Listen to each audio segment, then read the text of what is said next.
The story begins. It unfolds not in dusty tomes or whispered incantations, but in the very stones beneath our feet, the walls that shield us, the roofs that loom overhead. Architecture, we are taught, is the art of shelter, of structure, of human ingenuity reaching skyward, a comforting lie. For within the labyrinthine passages of history and etched into the very blueprints of forgotten architects lies a more chilling truth. Buildings are rarely just buildings. They breathe, they remember, and sometimes they plot. Consider the foundation. More than mere support, it is the root of a structure buried deep, often upon ground consecrated or cursed. What dark pacts were sealed beneath the cornerstone? What blood offerings seeped into the soil before the first brick was laid? The ancient world understood this implicitly. Temples were not merely spaces for prayer. They were cosmic engines, designed to channel specific energies to bridge realms. And what if those energies were not divine, but chthonic? What if the bridge was built not for ascent, but for invasion?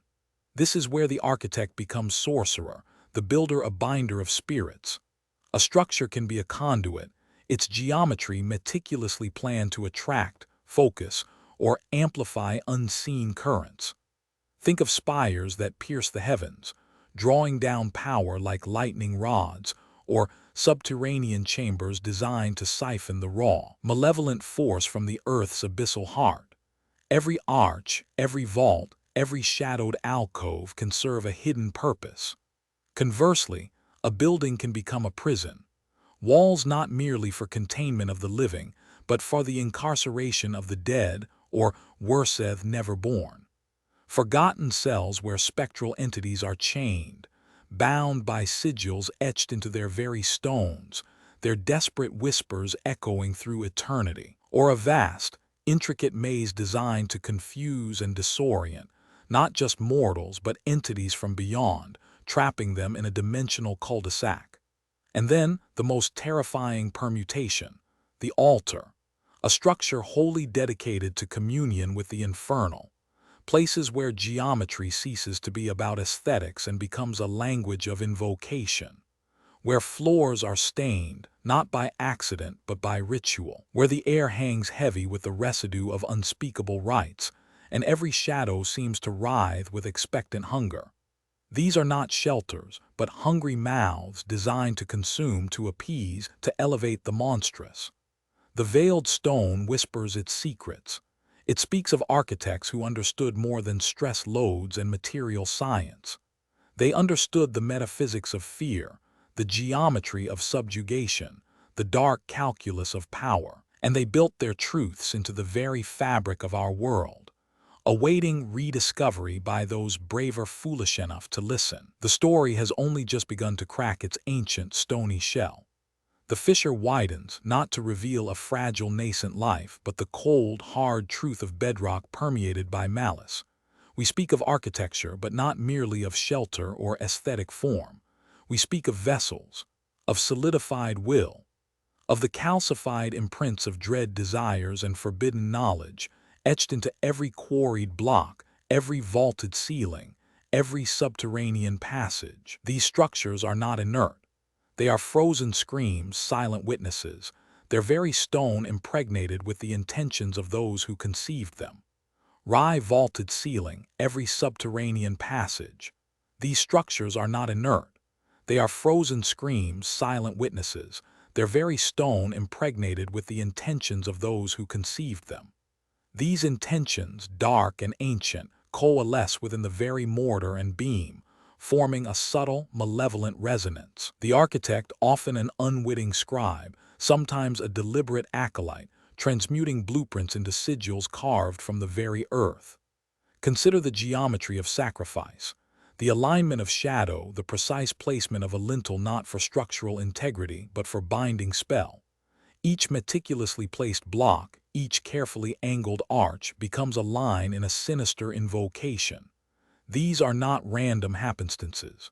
This is design, perverse, precise. From cyclopean megaliths humming with forgotten dread to Gothic cathedrals whose spires pierce the heavens like grasping claws, certain constructions defy mere utility.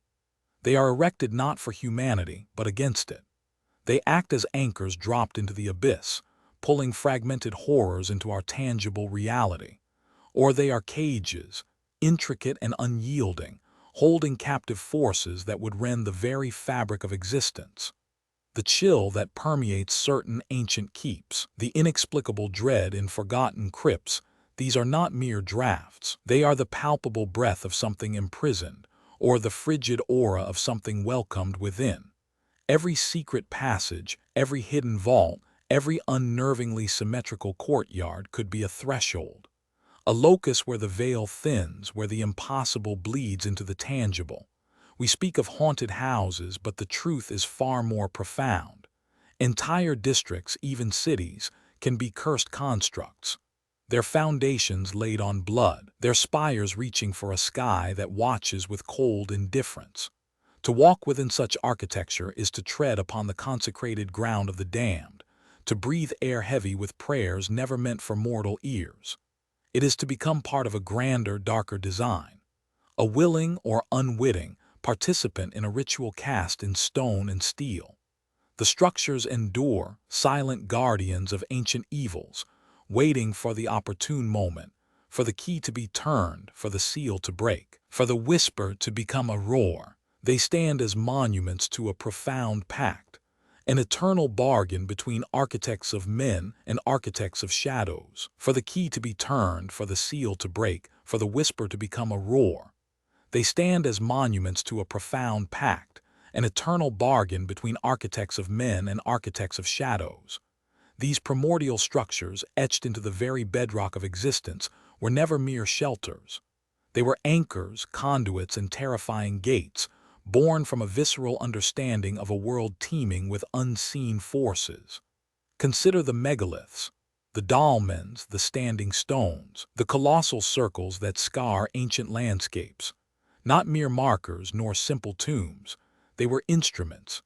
Each titanic slab wrestled from the earth, then raised with impossible effort, became a silent sentinel against oblivion, or perhaps an open hand extended into it. Their alignments to sun, moon, forgotten stars, or the subtle currents of the earth itself were not coincidental. They formed a lock-and-key mechanism, intended to synchronize terrestrial energy with extraterrestrial influence, to open specific pathways for power, or to seal them with an iron will. Then, the stepped mountains of the Ziggurats. Their summits did not solely reach for a benevolent sky. Their terraced ascent also served as a means to ground the cosmic, to draw vast, indifferent energies down into the earthly realm, often funneling them into hidden, lightless chambers deep beneath their colossal foundations. These subterranean vaults hummed with the earth's own ancient breath, resonant with the cold, silent depths where primordial entities slumbered, where the veil between worlds thinned to a gossamer thread. Their builders understood that true protection often demanded an understanding, even an appeasement, of the very forces they sought to repel. To ward off a chthonic entity might require a conduit for its lesser kin, a bargain struck in shadow, sealed in stone and often in blood. The internal spaces of these ancient edifices were frequently labyrinthine, deliberately disorienting, designed to trap or to guide. The chill of ancient stone, the profound, unearthly echo in a lightless chamber, the subtle vibration of a telluric current, these were not incidental features but deliberate aspects of their design, intended to strip away the mundane, to prepare the mind for communion or for confrontation. They are not inert relics. They are dormant machines, their purpose awaiting reactivation, their archaic circuits humming beneath the dust of ages, ready for the next summoning. They hummed, these colossal blueprints of fear. The megaliths, the standing stones thrust from the earth, were not merely markers. They were colossal needles, piercing the thin membrane between worlds, drawing primal energies from the telluric currents below and the star-scattered void above. Their unhewn faces, weathered by millennia, bore silent witness to rites whispered in tongues long forgotten, to blood spilled not as sacrifice but as a catalyst.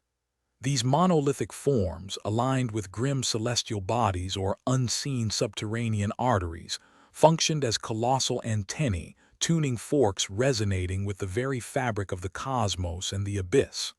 They channeled, they amplified, they were designed to open. The earth itself thrummed through them, a conduit for entities that stirred in the deepest strata of forgotten time. Then came the Ziggurats, scaled mountains of devotion and dread. Their ascent was a deliberate journey, not just to the heavens, but into the layered psyche of their creators. Each step upward was a step deeper into ritual, but their true power lay in their foundations, anchoring them firmly to the chthonic realms they sought to appease or command. Buried within their colossal bases were often chambers, sealed and lightless, where primordial forces were invoked, where the line between prayer and pact blurred into an obsidian haze. They were fortresses against the unknowable, yet simultaneously, vast summoning circles etched into the landscape. Ancient temples followed, more refined, yet no less sinister in their intent. The deliberate manipulation of space, light, and shadow within their hallowed halls was a psychological weapon. Labyrinthine passages led not to enlightenment, but to claustrophobic crypts and echoing sanctums, where the air itself felt heavy with past invocations. Altars of polished obsidian gleamed, not from veneration, but from the residue of desperate bargains. These were not places of simple worship. They were intricate machines of communion and control, crafted to beckon beings from beyond the veil, to facilitate the insidious flow of dark power. Every column, every carved relief, every meticulously placed stone was a circuit, an amplifier, awaiting the precise frequency of fear or blood to complete its ancient, malevolent purpose. The structures endure, silent yet expectant, their architecture a testament to humanity's enduring fascination with, and often grim subservience to, the darkness that lurks just beyond the threshold. The structures endure, silent yet expectant, their architecture a testament to humanity's enduring fascination with, and often grim subservience to, the darkness that lurks just beyond the threshold. From the primordial gloom, the megalithic behemoths arose, crude monuments to an ineffable terror. Unhewn stones, dragged from the earth's dark veins, were not merely shelters but anchors. Dolmens, their capstones crushing, marked burial sites and thresholds to the underworld, a porous boundary where the living dared to parley with the dead. Stone circles like silent teeth, ripped from the maw of the earth, often aligned to celestial horrors or the subterranean currents of forgotten power. Their designers sought not only to observe but to channel, to tether cosmic and chthonic forces, perhaps for protection, perhaps for invocation. The heavy shadows they cast were not simply physical. They were spiritual, imbued with the echoes of desperate rites, of sacrifices whispered into the unforgiving stone. These were the first altars, the first prisons, the first gates. Then came the ascending horrors, the Ziggurats, step pyramids of baked earth and sun-scorched brick, clawing towards the heavens yet rooted in the profane mud. Each terrace, a laborious ascent, symbolized a journey, not always towards divinity, but sometimes into the very maw of something ancient and hungry. Their summit shrines, exposed to the pitiless gaze of the night sky, were dedicated to deities whose benevolence was often conditional, requiring gruesome appeasement. But beneath, within their sun-baked foundations, hidden chambers and forgotten crypts burrowed deep. These subterranean arteries pulsed with a different intent, conduits for chthonic powers, binding curses, or repositories for relics steeped in forgotten blood. The ziggurat was a cosmic axis, a ladder to both starlight and infernal depths, a deliberate blurring of sacred and profane. Ancient temples, though more refined, perfected this symbiotic terror. Their meticulously carved facades and towering columns often concealed a core of raw dread. Orientations were not arbitrary. They captured solstices, lunar cycles, or the rising of specific, ominous constellations. Inner sanctums, progressively darker and more confined, funneled worshippers towards the hidden idol, the veiled altar, or the Sacrificial Pit. Here, the boundaries between warding and invocation dissolved completely. Elaborate friezes depicted triumphant deities, yes, but also grotesque demons, their presence etched into the very stone, either as guardians or as entities to be coaxed, controlled, or worshipped through rites that demanded more than mere piety. Subterranean labyrinths beneath these hallowed grounds often led to forgotten springs, believed to be the weeping eyes of the underworld, or to crypts where enshrined ancestors mingled with malevolent spirits, awaiting their time. The architecture, intricate and awe-inspiring, was a carefully constructed mechanism, designed not just to house faith, but to manipulate the unseen, to court shadows, and to offer humanity's most primal fears as currency. This currency, dark and potent, manifested in stone, in glass, in the very air that hung heavy with incense and dread. The Gothic Cathedral, a colossal skeletal cage reaching for an indifferent heaven, was a theater of divine terror, its every arch and buttress a deliberate instrument of spiritual manipulation. It was here, amidst soaring naves and hushed chapels, that the demon found its most revered, yet reviled, stage. High above, perched on dizzying precipices, the gargoyles leered. These were not mere waterspouts, they were petrified demons, mouths agape, eyes vacant yet menacing, their forms twisted from ancient nightmares. They spat rain, yes, but their true function was to vomit forth fear, to visually manifest the unholy entities that lurked just beyond the consecrated ground. They were apotropaic guardians, ostensibly warding off evil by embodying it, a grim paradox of protection through terror. Their grotesque visages, weathered by centuries of storm and sun, ensured that the infernal realm was never far from sight, a constant, snarling threat from the very edges of the sacred. Beneath their towering dominance, countless grotesque figures contorted in agony, beasts indulging in depravity, hybrid abominations scrawled across cornices and capitals. These were the visible sins, the tangible damnation, a constant, silent sermon etched in cold stone. Every twisted face, every snarling maw, every leering demon was a chilling reminder of the eternal peril awaiting the unfaithful, a testament to the architect's grim understanding of the human psyche. They were the physical embodiment of moral decay, a catalogue of temptations and their subsequent punishments, rendered with unflinching brutality for an illiterate populace. Within, the ethereal glow of stained glass painted vibrant, yet often terrifying, narratives across nave and transept. Here, the tortures of hell flared in ruby and sapphire, demons clawed at damned souls, and the fires of Gehenna burned with an unholy brilliance. These were not simply beautiful windows, they were didactic instruments, luminous threats, ensuring that even the unlettered could read their fate in the fiery glow of damnation. The sacred light, filtered through depictions of infernal torment, became a tool for profound psychological conditioning, a constant whisper of the abyss just beneath the surface of divine grace. This whispered abyss materialized, taking monstrous form upon the very skin of the sacred.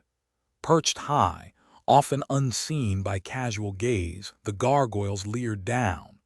Not merely architectural drainage, these petrified nightmares were sentinels of the threshold, their contorted visages fanged beasts, distorted men, chimerical horrors staring outward. They embodied the very evil they were said to repel, a dark mirror held up to the profane world, a constant reminder of the chaos lurking beyond the consecrated walls, and indeed within the human heart.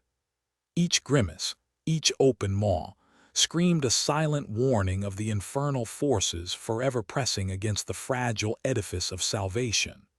Within the shadowed nooks and intricate carvings, the grotesques further elaborated this grim lexicon. Freed from the utilitarian demands of their gargoyle brethren, these figures delved deeper into the psychomatia of the soul. Here, satyrs cavorted, demons tempted, and allegories of sin unfolded in stone. A gluttonous maw, a lustful embrace, a prideful stance, each a silent sermon, a chilling visual catechism articulating the myriad paths to damnation. The stone itself seemed to writhe with the spiritual battle, depicting not only the infernal hosts, but also humanity's own susceptibility, its inherent weakness, its fallibility in the face of diabolical influence. Inside, the holy light fractured through colossal panes of stained glass, not always with comfort, but often with a chilling clarity. Narrative scenes of biblical hellfire, the torments of the damned, and the seductive guile of Lucifer himself glowed with an unholy brilliance. Here, the arch-fiend, often depicted with horrifying detail, asserted his dominion over the fallen, while demons prodded souls into boiling cauldrons or gnawing pits. The vibrant hues, intended to uplift, instead painted vivid landscapes of eternal suffering, transforming divine radiance into a terrifying beacon of condemnation. This was no gentle persuasion. It was an immersive experience of damnation, a constant, unavoidable visual threat designed to embed the terror of sin into the deepest recesses of the congregant psyche. Every shadow held a potential demon, every carving a stark warning. The cathedral, in its architectural might, became a crucible for faith, forged in the very fires of hell it so meticulously depicted, ensuring absolute reverence through absolute fear.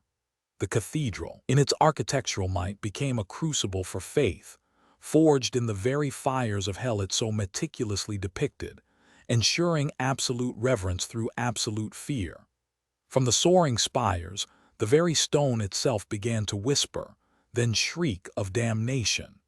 Perched on dizzying heights, the gargoyles writhed, their forms a bestiary of nightmarish harpies with breasts like rotting fruit, lions with human heads, demons with bat wings. Fanged maws gaped, empty eyes stared down, perpetually weeping the sins of man as rainwaters coursed through their throats, draining the wickedness from the consecrated walls. These monstrous effigies were not mere ornament. They were sentinel, apotropaic guardians, designed to ward off malevolent spirits while simultaneously embodying the very horrors they repelled.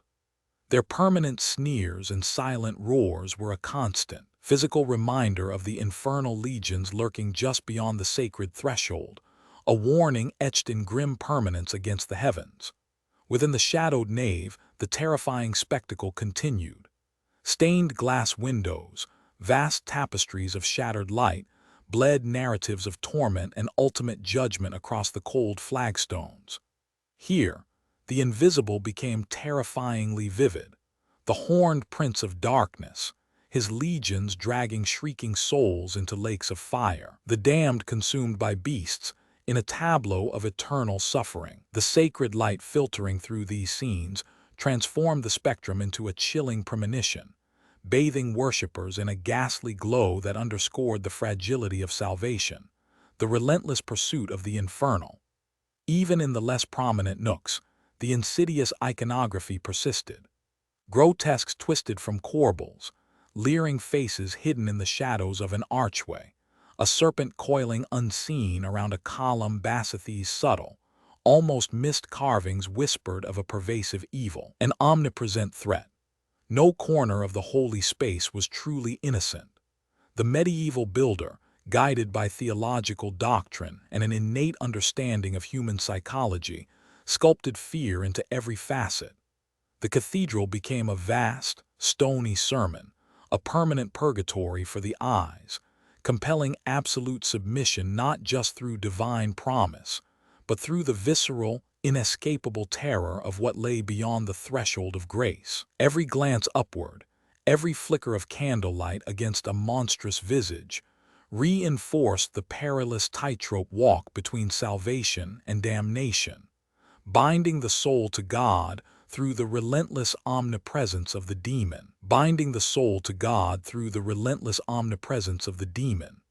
Yet, this omnipresence was not solely a specter haunting the conscience, nor merely a grotesque carved in stone. It was a shadow that lengthened across the architect's parchment, a malevolent calculation guiding the mason's hand. For some, The perilous tightrope walk between salvation and damnation found its most terrifying manifestation not in an act of faith, but in the very design of their constructed world. This is the hidden geometry of damnation, the secret language whispered through keystones and cornerstones, etched into blueprints unseen by the pious eye.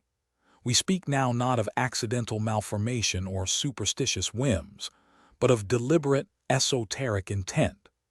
The architects, whether complicit acolytes or unwitting conduits for darker patrons, embedded infernal will into the very skeleton of their creations. Sacred geometry, once a divine blueprint for cosmic harmony, was systematically inverted, its principles perverted to become a cage for the unholy, a resonant chamber for dark incantations, or a silent portal for its ingress. Consider the layout of certain cloisters, unnaturally still and cold. Imagine the precise, unnerving angles of forgotten catacombs, or the uncanny symmetry of fortresses built atop ancient, pulsing ley lines. A square, a circle, a triangle, primal forms imbued with immense power. Twisted, elongated, or given unholy proportions, they transform into a vast, territorial sigil drawn across the earth, intended not for divine protection but to invoke, to contain, or to amplify energies far removed from the hallowed. Numerology, too, played its silent, deadly part. The number of steps leading to a concealed altar, the exact dimensions of a crypt, the precise sequence of arches in a forgotten temple, each digit a deliberate resonance, designed to hum with a frequency known only to initiates of forbidden lore. These were not merely functional structures. Hidden rooms were not always for treasure or escape. Oftentimes, they were for entrapment, for unspeakable observation, or for rituals demanding absolute isolation and carefully calibrated malevolent energies. Secret passages did not just lead away from danger. They often led deeper, into spaces where the very air grew thick, where the veil between worlds thinned, woven thin by precisely aligned stones and the silent prayers of a perverse liturgy. The entire edifice, from its light-starved foundation to its highest, mocking spire, became a monstrous apparatus, a monumental sigil breathing malevolence. Its very form, a deliberate mockery of sacred order, became a mechanism, drawing darkness inward, then projecting it outward, a silent, stony scream against the heavens, a permanent scar on the landscape designed to bind the infernal to this earthly plane. This stony scream, however, was not the spontaneous eruption of a mad architect's nightmare. It was the meticulously planned outcome of a forbidden craft. The true horror resided not merely in the edifice itself, but in the parchment that birthed it, the blueprint. Here, on aged vellum and brittle linen, the arcane found its precise articulation.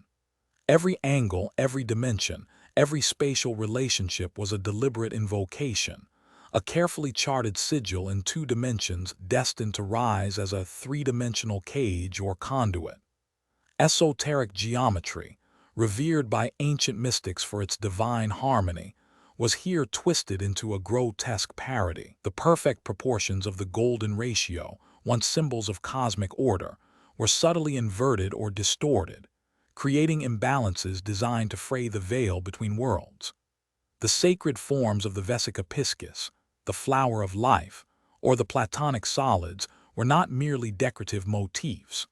They were foundational elements, subtly woven into the very structural integrity, their orientation and scale calculated to resonate with specific, malevolent frequencies. A building's facade might present a comforting symmetry, yet within its bones, a skewed pentagram dictated the placement of key chambers, or a distorted hexagram defined the unseen axis of a central courtyard. Numerology, the language of the cosmos, became a coded command. 13th steps on a shadowed stairwell, 7 doors leading to a single, windowless room, ceiling heights meticulously calibrated to multiples of a cursed digit. These were not accidents. They were precise numerical talismans, infused into the very fabric of the construction to attract specific entities or amplify certain energetic properties. A foundation stone might be set on the third day of a new moon, its dimensions echoing an ancient ritual sum. Hidden rooms, barely whispers in the plans, were never merely practical annexes. They were dedicated spaces, containment cells for errant spirits, amplification chambers for dark rituals, or portals carefully shielded yet always accessible. A passage might snake unseen through a solid wall, its curvature replicating a serpent's path, leading not to a treasure, but to an altar consecrated in shadow. This was not construction. It was an act of architectural necromancy. The building, in its final towering form, was not just a structure but a gargantuan ritual object, its geometric precision and numerical resonance acting as an infernal magnet, drawing darkness inward, then projecting it outward. A silent, stony scream against the heavens, a permanent scar on the landscape designed to bind the infernal to this earthly plane. Infernal magnet drawing darkness inward, then projecting it outward, a silent, stony scream against the heavens, a permanent scar on the landscape designed to bind the infernal to this earthly plane. This binding was no accident. It was etched, line by agonizing line, into the very blueprints of these monstrous edifices. The architects, often veiled figures steeped in forbidden knowledge, were not merely engineers of stone and mortar. They were sorcerers of space, wielding the geometer's compass as a dark wand. Every angle held intent, every dimension whispered a corrupted invocation. No line was accidental. The blueprints themselves became grimoires, their orthographic projections riddled with esoteric diagrams only the initiated could decipher. Sacred geometry, once a testament to divine order, was systematically inverted, its harmonious ratios twisted to resonate with dissonance and despair. A pentagram, traditionally a ward, might be subtly overlaid upon a building's foundation, its points subtly misaligned to channel malevolent currents rather than repel them. The golden ratio, a hallmark of natural perfection, was deliberately skewed, creating proportions that warped perception and fostered an unsettling unease, a constant, low-frequency hum of wrongness that permeated the very air. Numerology, too, played its insidious part. The number of steps in a staircase, the precise width of a corridor, the height of a ceiling, even the number of supporting pillars, each figure was calculated not for structural integrity alone, but for its occult resonance. A building might feature 13 prominent gargoyles, or 7 hidden alcoves, or a central chamber whose volume, when translated into a numerical sequence, echoed a demonic name. These numbers were not arbitrary. They were anchors, mnemonic keys for entities beyond mortal ken, designed to make the structure a welcoming conduit, a permanent shrine. Then came the forbidden spaces, the hidden rooms not for treasure or sanctuary, but for containment or ritual. Secret passages, not for escape, but for clandestine transit to points of occult power within the edifice. These were the true sigils, carved not onto paper, but into the very fabric of reality itself, stone and shadow coalescing into zones where the veil between worlds thinned. A chamber might be constructed with specific acoustic properties to amplify incantations, or with walls precisely angled to focus unseen energies onto a central altar. These were not mere architectural features. They were traps, conduits, and permanent altars, designed to bleed time and bind the infernal to this earthly realm, their purpose concealed beneath layers of meticulous, malevolent design. The true horror, therefore, lay not in what these structures contained, but in what they were. Every shadow they cast, every echo they birthed, every slab of meticulously carved stone was an extension of a singular malicious intent. They were not merely adorned with dark features. They were traps, conduits, and permanent altars, designed to bleed time and bind the infernal to this earthly realm, their purpose concealed beneath layers of meticulous, malevolent design. From the sun-baked Ziggurats rumored to host blood-soaked ascensions to the ice-sheathed monoliths humming with forgotten frequencies, their existence defied mere architecture. These were constructs of profound, calculated evil. Subterranean complexes, hewn from the living rock beneath desolate plains, often featured chambers of impossible geometry, twisting passages that disoriented and disarmed, leading inevitably to a central nexus. Here, the air itself often felt thick, charged with residual psychic static and the lingering metallic tang of ancient sacrifice. These were not places for casual entry. They demanded a specific psychological capitulation from any who dared trespass, a yielding to the oppressive weight of their past. Temples of sacrifice, regardless of their cultural origin, shared a chilling architectural vernacular. The precise orientation to malefic celestial bodies, the inclusion of elaborate drainage systems beneath their altars, and the strategic placement of acoustic resonators designed to amplify ritualistic chants, or the screams of the dying, these were not accidents of design. The materials themselves were often chosen for their inherent properties. Basalt for its density and coldness, obsidian for its sharpness and reflective qualities, or a blend of human bone ash into mortar, subtly imbuing the very fabric of the building with death. Crypts, often dismissed as mere repositories for the dead, sometimes revealed a more sinister function. Beyond rows of sarcophagi, hidden passages led to deeper, unhallowed spaces where the veil between worlds thinned, facilitated by the proximity to the deceased and the deliberate manipulation of morbid energies. Each curve, each apex, each subterranean shaft served a precise, dark function. They were not monuments to faith, but engines of perversion, silent witnesses to atrocities, built by hands that understood the terrifying power of structural intent.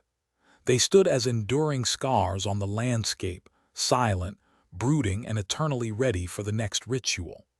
They stood as enduring scars on the landscape, silent, brooding, and eternally ready for the next ritual.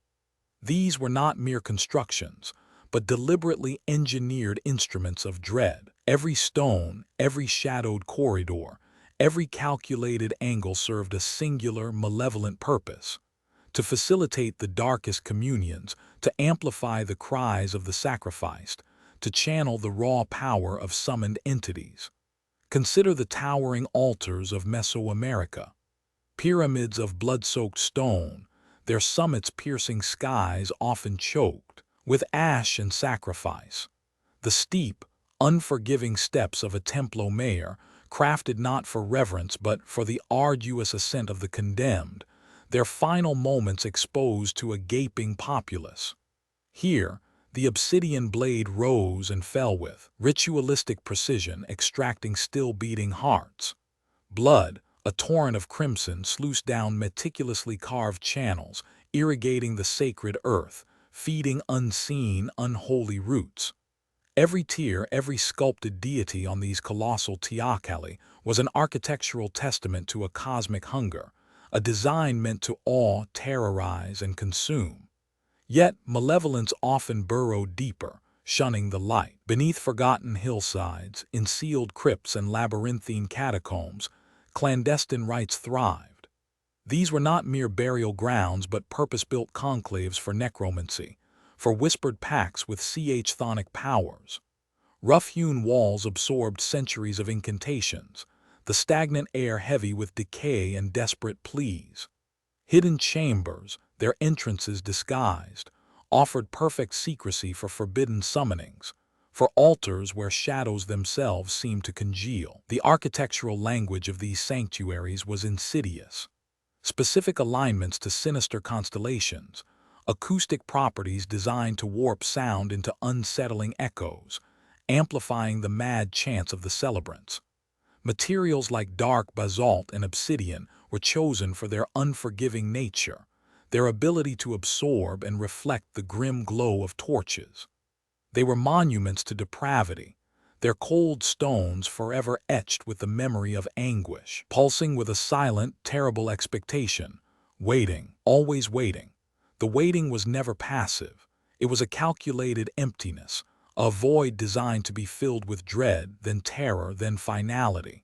At the unholy heart of every such sanctuary lay the altar, not merely a block of stone but the very crucible of transgression.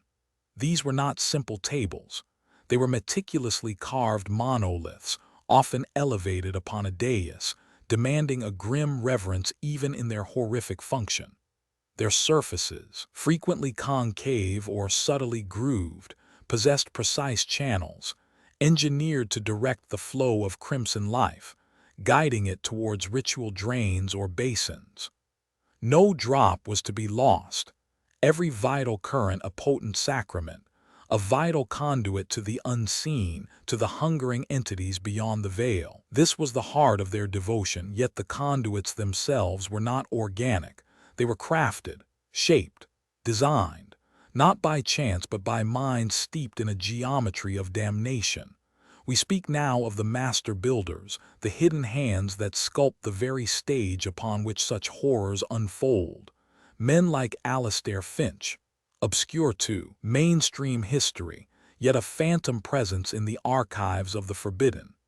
His name surfaces in cracked ledgers, in marginalia of condemned tomes, always linked to structures that defy conventional logic. Structures where shadows coil, unnaturally, where acoustic anomalies whisper secrets only the stone should know. Finch was a labyrinth artist, not of hedges but of intent. His early works, seemingly benign civic buildings, already bore the faint sigils of his later madness. A subtle asymmetry in a pediment, a grotesque hidden within an acanthus leaf, a staircase that seemed to climb into the void rather than a floor. But it was his work on the Crimson Sanctum, a facility ostensibly for medical research, that truly unveiled the demon clutching his draftsman's hand. Here, the flow was not merely abstract, it was architectural. Corridors converged not on common areas but on specific, sound-dampened chambers. Ventilation shafts ran unusually wide, a dark current beneath the floor. And at the apex of the structure, precisely where the ley lines of the old earth were said to intersect with an unseen celestial grid, stood the central altar. It was a masterpiece of profane engineering. Every angle, every joint, every surface, meticulously calculated to channel not just sound or light, but something far more volatile: a resonance. A resonance intended to draw, to hold, to amplify the very whispers of the hungering entities, transforming the building itself into a vast, silent lung breathing the terror of its victims. His blueprints, preserved against all reason, are not mere plans for stone and mortar. They are grimoires rendered in line and scale, mapping out psychic currents, energetic convergences, and points of ritual focus. They detail the exact dimensions required for the invocation of specific entities, the precise material composites to achieve sympathetic vibrations with the netherrealms. Finch understood that architecture wasn't just shelter. It was a weapon, a key, a sacrifice made manifest in granite and steel. His legacy is not in the sealed or demolished buildings, but in the chilling revelation that the very spaces we inhabit might be more than mere constructions. They might be deliberate traps, meticulously designed cages, or, worse, vast, silent altars for unseen masters. The chilling revelation that the very spaces we inhabit might be more than mere constructions. They might be deliberate traps, meticulously designed cages, or, worse, vast, silent altars for unseen masters. This is not the realm of accident or aesthetic whim. This is the calculated manipulation of form and void, a blasphemous geomancy practiced by those granted the keys to creation. We speak of the architect's Daemon, the whisper of infernal geometries, the insidious hand guiding the plumb line and the compass. These aren't merely master masons, they are conduits, their minds perhaps fractured, perhaps seduced, by entities craving anchors in our reality. Consider the hidden currents within stone, the unspoken power in a precisely aligned doorway, the resonant frequency of a vaulted ceiling. To the profane architect, these are tools, not for harmony but for discord. Every angle, every shadowed alcove, every forgotten crypt beneath the foundation might serve a purpose beyond human comprehension. Grand cathedrals, their spires piercing the heavens, might simultaneously draw down divine grace and channel darker energies into their subterranean bowels. Urban grids, appearing logical, could form vast sigils, quietly binding entire populations within their lines of force. Public squares, designed for gathering, might be subtly configured to amplify collective despair or ritualistic fervor. Their blueprints are not simply schematics, they are incantations rendered in stone and steel. The gargoyles leer, not merely as grotesque ornamentation, but as silent sentinels, their stony gazes fixed on unseen breaches. Windows are eyes, not for light but for observation or perhaps for entry. The very materials chosen, granite that hums with ancient sorrow, iron that rings with suppressed agony, infuse the structure with an inherent malign resonance. They build not homes but batteries, not institutions but engines, not sanctuaries but sacrificial chambers, awaiting their moment. We wander through these meticulously crafted environments, oblivious to their true function. We marvel at their grandeur, complain about their oppressiveness, yet rarely question their deeper intent. But the true horror lies in the lingering possibility that every shadow, every echo, every cold spot within these walls is a deliberate consequence, a testament to an architect's malign genius, binding us to a reality subtly, yet irrevocably, reshaped for purposes we dare not fully contemplate. The air thickens in such places, a palpable weight of forgotten rituals and whispered pacts. It is not merely stone and mortar that rise, but intentions solidified, prayers inverted, and curses cast in concrete. These architects, these grand masters of design, are not simply men of vision. They are conduits, vessels for an influence that transcends earthly concerns.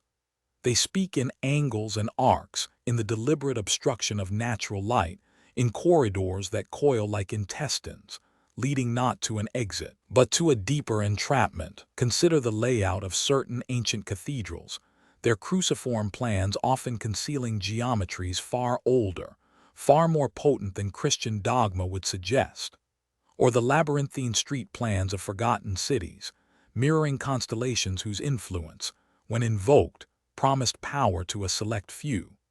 The chosen few, initiated into shadow fraternities or cloistered orders, were taught to perceive the world not as a random collection of elements, but as a vast, malleable canvas. Their instruction was in sacred geometry twisted, ley lines redirected, and resonant frequencies woven into the very foundations. They understood that a building is not inert. It breathes, it resonates, it absorbs. Every column, every arch, every unseen vault could be imprinted with a specific spiritual signature. Imagine a structure designed to amplify despair, to subtly drain vitality from its occupants, or, conversely, to channel malevolent energies into the wider populace. These edifices become anchors, psychic capacitors, charging the environment with their creator's dark will. Their genius lies in its insidious nature. The symbols are often hidden in plain sight, disguised as ornamentation, or embedded in structural elements only visible from specific, ritually significant vantage points. A gargoyle's leer might be more than grotesque. It could be a ward, a gatekeeper. A specific ratio in a facade might not be for aesthetic balance, but for harmonic resonance with an unseen frequency. The true architects of these monuments operate on a different timeline. Their work is a generational project, a slow-acting poison or a gradual enchantment designed to reshape not just a single building, but the collective consciousness of a community, a nation, even an age. We walk through their creations, oblivious, breathing in the subtly altered air, our perceptions skewed, our very wills perhaps bent by the silent, towering testament to their demon-bound designs. The implications are chilling. The world we inhabit, the very spaces we call home, might be an elaborate trap, a meticulously crafted cage, built by hands guided by powers we barely comprehend. The implications are chilling. The world we inhabit, the very spaces we call home, might be an elaborate trap, a meticulously crafted cage, built by hands guided by powers we barely comprehend. This insidious reality is not confined to the crumbling stones of forgotten temples or the shadowed crypts of antiquity. No, the tendrils of such dark influence reach further, twisting through the very sinews of our modern metropolises, echoing in the stark geometry of steel and glass, whispering from the cold heart of concrete. The sleek towers that scrape the clouds, monuments to progress and corporate might, often conceal a more sinister aesthetic. Their aggressive angles, their monolithic forms, their dizzying repetition of motifs, are these merely stylistic choices, or do they resonate with an older, more potent language? Consider the corporate headquarters, obsidian monoliths piercing the urban sprawl, their facades often adorned with intricate patterns, symbols carved not in stone, but woven into the very fabric of their reflective skin. Are these abstract art, or stylized sigils, scaled to city block proportions, pulsing with an unseen energy, intended to assert dominance far beyond the boardroom? Public squares, intended for communal gathering, frequently host colossal sculptures, strange, angular constructions that defy conventional beauty.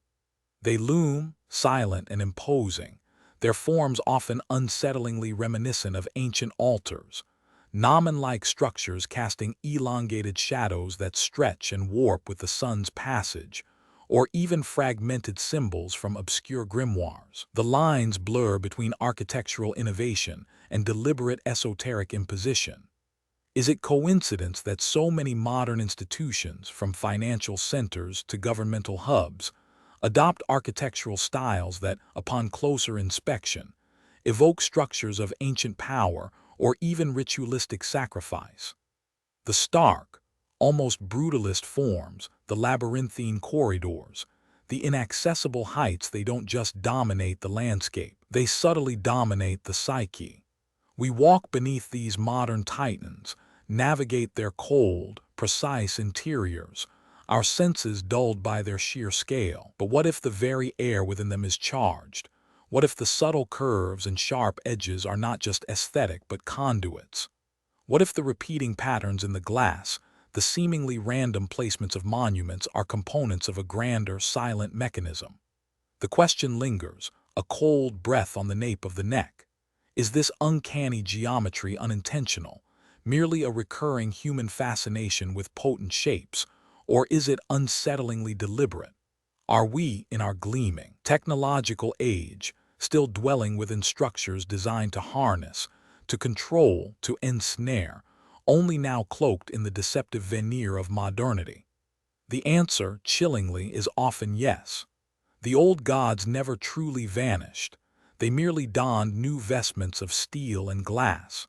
Their altars transmuted into polished boardrooms, their sacrificial pits into subterranean server farms. The meticulous, often esoteric, principles that once guided the erection of temples to forgotten deities or fortresses against encroaching darkness, now subtly inform the blueprints of our financial hubs, our governmental complexes, our very urban grids.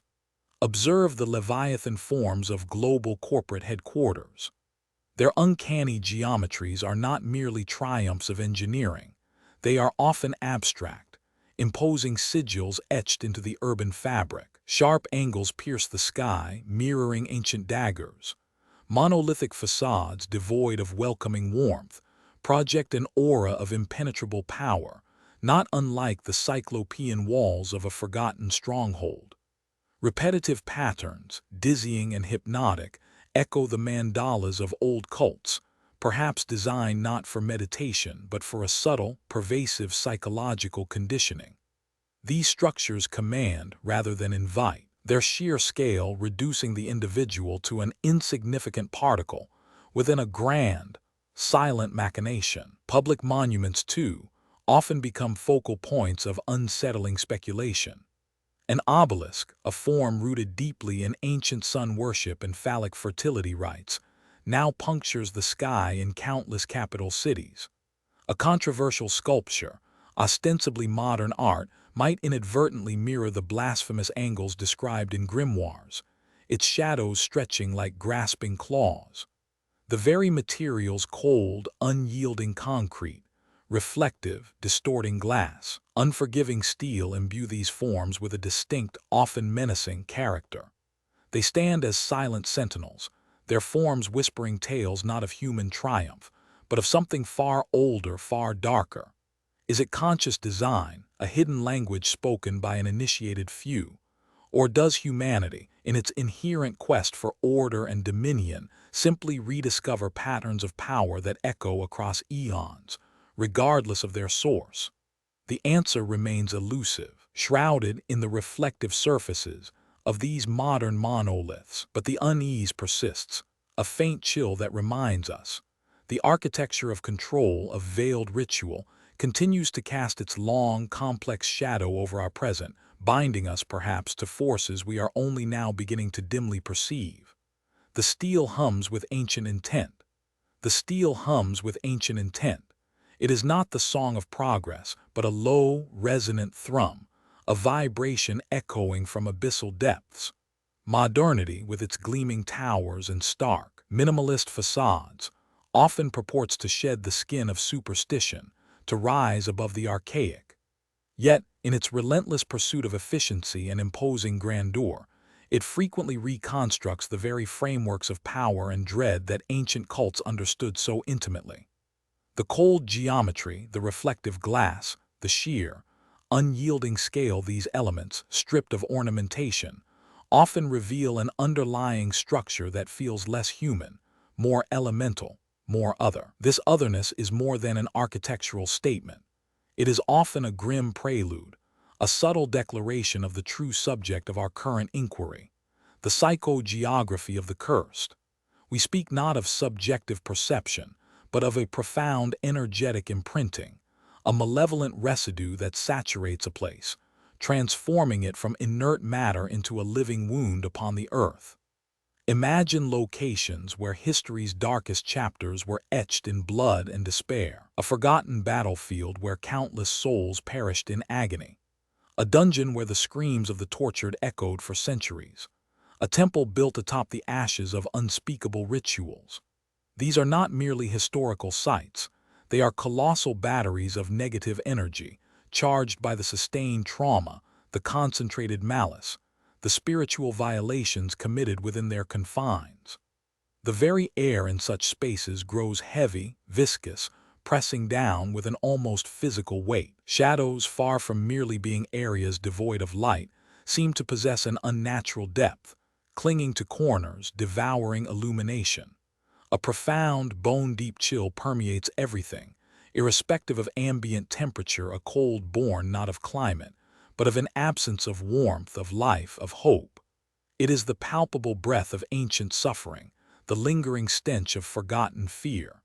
This is the core of malevolent psychogeography, the concept that prolonged human suffering, acts of profound cruelty, or direct demonic intervention can imbue a structure or an entire landscape with a lasting, palpable aura of darkness. The stone remembers. The ground absorbs. The very atmosphere becomes a conduit for dread.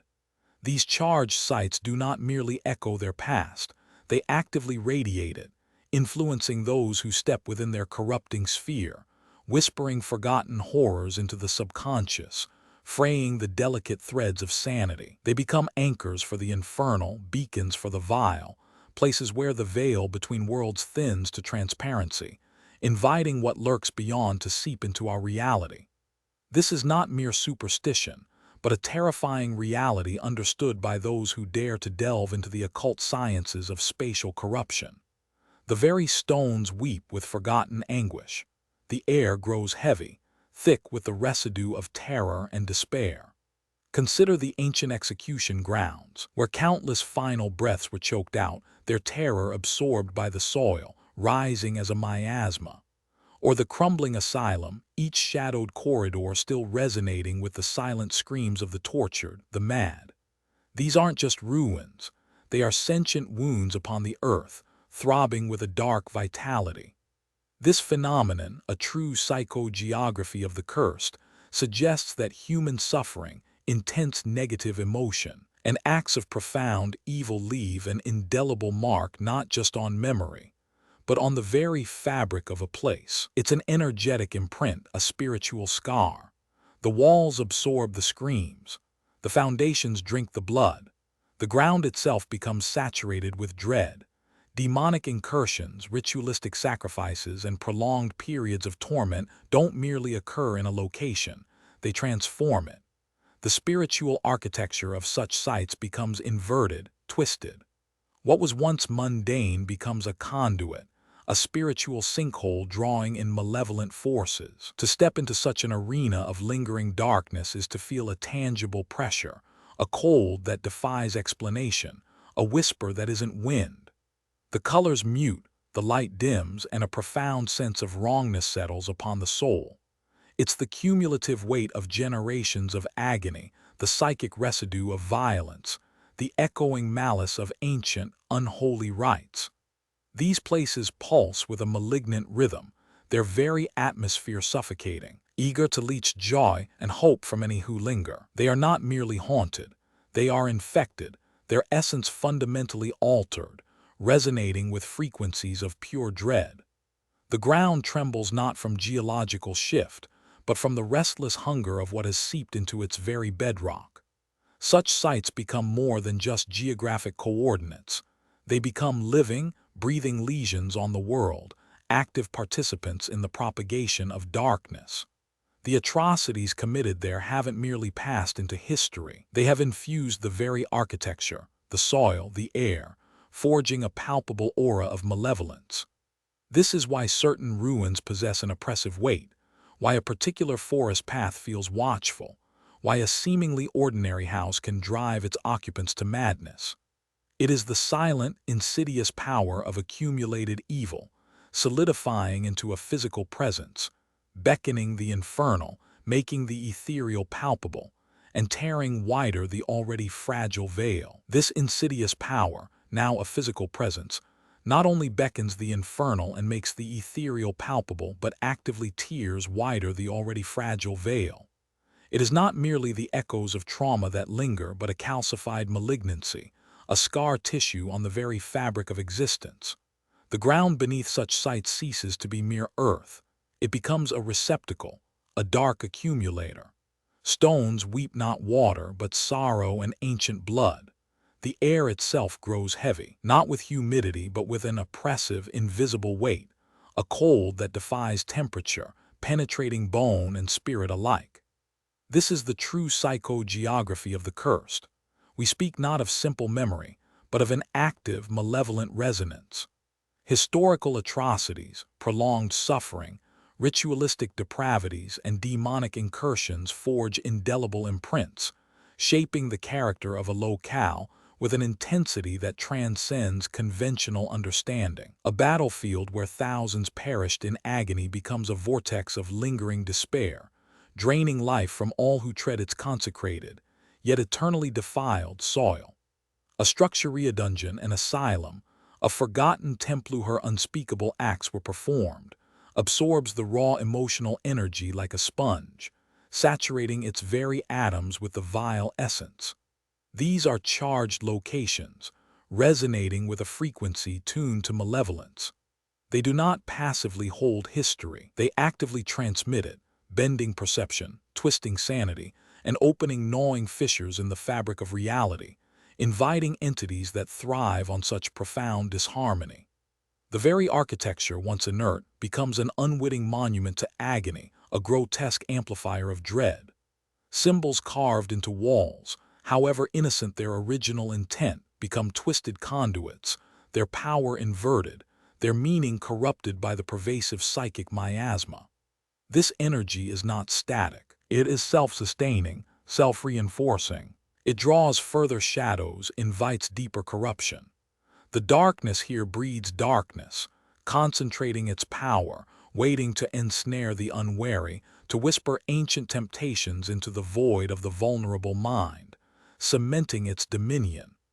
It is the enduring, insidious testament to human depravity and infernal design, etched onto the world itself, a map of the soul's decay. The enduring, insidious testament to human depravity and infernal design, etched onto the world itself, a map of the soul's decay. And from this deep-seated rot, new forms arose, calcified fears reaching for the sky. The silence of the stones, often mistaken for peace, is a profound deception. It is not emptiness but a choked scream, a solidified lament echoing through eons. Every carefully placed block, every towering spire, every oppressive archway, whispers of the hands that shaped them and the darkness that guided the vision. They are not merely monuments to human ambition, but unholy altars consecrated in the blood of forgotten rituals, their foundations drinking deep from the poisoned well of ancient dread. Consider the gargoyles, not mere grotesque decorations, but petrified guardians, their leering visages frozen mid-shriek, deflecting malevolence or perhaps inviting it, depending on the hidden intent of their creators. The cold embrace of a cathedral's crypt, the dizzying ascent of a winding tower, the claustrophobic press of a catacomb, each space is meticulously crafted to evoke, to overwhelm, to subjugate the senses. This is demonology made manifest, not in ephemeral incantations, but in unyielding stone and iron. The twisted geometry of a window frame, the unsettling asymmetry of a floor plan, the deliberate obscuration of light, these are not accidents of design. They are deliberate spiritual conduits, engineered to thin the veil, to invite a specific resonance. The built environment thus becomes an indelible parchment, its very structure a lexicon of terror, a grim scripture read not with eyes but with the subconscious mind. It breathes its history into the air we breathe, chills the marrow in our bones. These are not just buildings, they are vast, unblinking eyes forever watching, forever remembering the horrors woven into their very fabric. The legacy of fear, of spiritual warfare, of the infernal contract, is not confined to dusty texts or whispered legends. It is here, standing resolute, enduring, its chilling narrative etched into every beam, every wall, every shadow it casts. The stones do not forget. They are the memory. They are the testament. And they continue to whisper their twisted tales, a silent, monstrous echo of the unseen forces that birthed them into being, anchoring the malevolent in the mundane forever. The stone does not forget. It absorbs. Each chisel mark, each mortar joint, each weathered gargoyle face holds not just the imprint of human hands, but the psychic residue of generations. Temples of forgotten gods, cathedrals dedicated to an all-consuming light, prisons built for the darkest of souls, their very foundations are steeped in the blood, fear, and fervent belief of their creators. The silence of these stones is a deception, a heavy cloak draped over a cacophony of spectral wails, ancient curses, and the grinding gears of infernal machinations. We walk among these colossal shadows daily, blind to the narratives etched into their very bones. The seemingly benign archway might mirror an occult sigil, its geometry subtly twisting perception. The towering spire, reaching for heaven, may simultaneously draw down something far more sinister, an antenna for entities that lurk beyond the veil. This isn't mere superstition. It's an understanding of resonance, of sympathetic magic woven into the very fabric of our constructed reality. The architects, whether wittingly or not, became conduits, shaping raw matter into vessels for the intangible. Consider the forgotten crypts beneath bustling metropolises, their vaults holding not just the dead, but the lingering miasma of their passage. The soaring factory, once a beacon of progress, now stands derelict, its metallic skeleton a monument to ambition and despair, humming with unseen energies.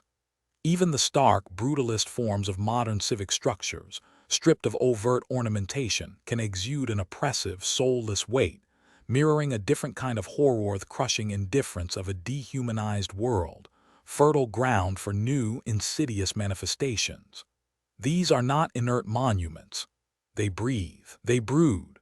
They are silent sentinels guarding secrets too terrible for the light. From the grotesque contortions of a medieval demon carved above a holy portal to the chilling precision of a totalitarian regime's imposing edifice, architecture stands as humanity's most enduring confession. It is the inescapable chronicle of our primal fears, our desperate hopes, and the enduring shadow of demonology that has always stalked our collective consciousness. The built environment continues to hum with these unseen forces, a perpetual testament. The silence of the stones is not an absence, but a profound, chilling presence. It is the indelible signature of the unseen, forever woven into the very foundations of our world, waiting for ears tuned to hear its twisted, eternal whispers. Waiting for ears tuned to hear its twisted, eternal whispers. These whispers are not merely echoes in forgotten crypts or the phantom sighs of deserted halls. They are the very breath of the structures themselves, exhaled through their cold stones, their convoluted gargoyles, their shadow-draped arches. Every buttress, every spire, every subterranean vault becomes a page in a chronicle of fear, a testament to the primal human impulse to contain, to appease, or to invoke the infernal. For millennia, architects, often unknowingly, have acted as conduits, shaping the physical world to reflect the spiritual battles waged within the human soul. They built not just with stone and timber, but with dread and devotion, with the weight of ancient pacts and the hope of divine warding. The grotesque figures leering from cornices, the obfuscated symbols etched into lintels, the deliberate orientations towards baleful stars or consecrated ground, these are not mere ornamentation. They are desperate pleas, veiled threats, or cunning traps set in an unseen war. The silence of these stones is deceptive.